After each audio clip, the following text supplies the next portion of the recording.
रामलाल की शादी की तैयारी। एक हंसी का मेला। गांव के बीचों बीच रहने वाले रामलाल को हर कोई जानता था। उसका नाम सुनते ही सबके चेहरे पर मुस्कान आ जाती थी। कद मजोला, शरीर थोड़ी तोंद वाला और चाल डाल ऐसी जैसे दुनिया का सारा बोझ उसके कंधों पर हो। पर उसकी सबसे बड़ी खासियत थी उसकी बातें। हर वक्त मजाक और हंसी से भरी बातें करना उसका काम था। अब रामलाल की उम्र शादी लायक हो गई थी। उसकी माँ उसे बार बार कहती, रामलाल अब तो शादी कर ले, तेरी उम्र के लड़के अपने अपने बच्चे घुमा रहे हैं।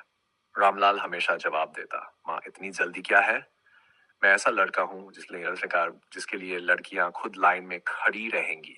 माँ सिर पकड़कर रह जाती और सोचती, ये लड़का तो कहीं किसी को अपनी बातों से डरा न दे। शादी का प्रस्ताव। एक दिन रामलाल के घर एक रिश्ता आया। लड़की का नाम था मीनू।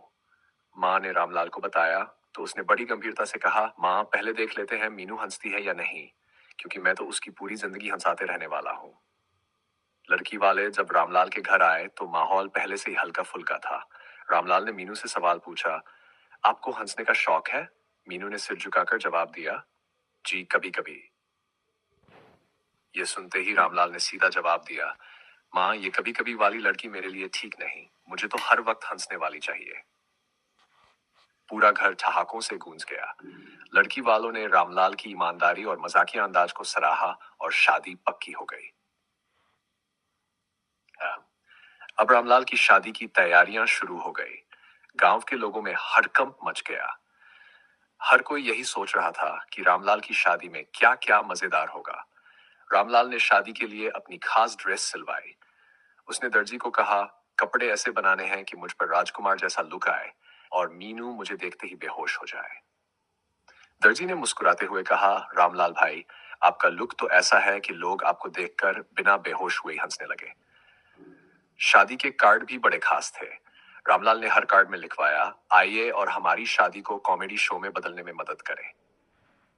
बारात का जलवा। शादी के दिन रामलाल ने अपनी खास ड्रेस पहनकर खुद को आईने में देखा। उसने कहा, वाह रामलाल, आज तो तू ऐसा लग रहा है जैसे फिल्म का हीरो। उसके दोस्त ने मजाक में कहा, फिल्म का हीरो नहीं, कॉमेडी सीन का सुपरस्टार लग रहा है। बारात तैयार हुई। गांव में ऐसा जुलूस पहले कभी नहीं देखा गया था।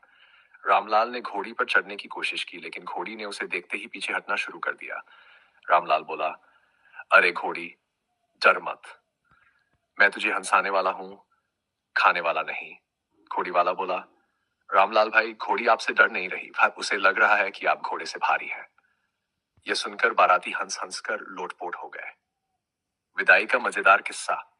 शादी पूरी होने के बाद विदाई का समय आया। सबकी आंखों में आंसू थे, लेकिन रामलाल की आंखों में शरारत। उसने मीनू से कहा, देखो रोने की कोई जरूरत नहीं है, मेरे साथ रहोगी तो आंसू सिर्फ हंसी के ही आएंगे। मीनू भी मुस्कुराते हुए बोली, रामलाल जी, मुझे आपकी बात पसंद आई। विदाई के बाद जब रामलाल और मीनू घर पहुंचे तो रामलाल की मां ने पूछा, बेटा दुल्हन को लाने में कोई दिक्कत तो नहीं हुई? रामलाल ने मजाक में कहा, नहीं मां, पर घोड़ी को जरूर मनोवैज्ञानिक इलाज की जरूरत है। शादी के बाद की जिंदगी। शादी के बाद रामलाल और मीनू की जिंदगी हंसी मजाक से भरी रही। रामलाल हर वक्त मीनू को किसी न किसी तरीके से हंसाने की कोशिश करता। एक बार मीनू ने कहा, रामलाल जी आप कभी सीरियस हो सकते हैं। रामलाल ने जवाब दिया, सीरियस आदमी की शादी नहीं टिकती, हंसाने वाला आदमी घर भी खुश रखता है और बाहर भी। गांव में हर कोई रामलाल और मीनू की जोड़ी को पसंद करता था। उनकी जिंदगी का हर पल एक नया किस्सा बन जाता। सीख। रामलाल की कहानी हमें सिखाती है कि जिंदगी में हंसी मजाक और हल्कापन होना कितना जरूरी है। परेशानियां सबकी जिंदगी में होती है, लेकिन उन्हें हल्के फुल्के अंदाज में लेना ही असली खुशी का राज है। हंसते रहो, हंसाते रहो, क्योंकि मुस्कान से बड़ी कोई दवा नहीं। हमारे चैनल को लाइक करें, सब्सक्राइब करें और शेयर करें। हम अपने चैनल के माध्यम से आपको ऐसी प्रेरणादायक कहानियां और विचार लाते हैं जो आपकी जिंदगी में सकारात्मक बदलाव ला सके। आपके लाइक, सब्सक्राइब और शेयर करने से न केवल हमारी मेहनत को पहचान मिलेगी, बल्कि ये कहानियां और सीखें उन तक भी पहुंचे। मिलकर एक ऐसी दुनिया बनाएं जहां मेहनत और उम्मीद का दीपक जलता रहे। हम पर विश्वास रखें, आपकी हर छोटी मदद किसी की जिंदगी बदल सकती है। लाइक करें, सब्सक्राइब करें और इसे अपने दोस्तों और परिवार के साथ शेयर ज़रूर करें, क्योंकि जब आप साथ देते हैं, मेहनत हमेशा रंग लाती है।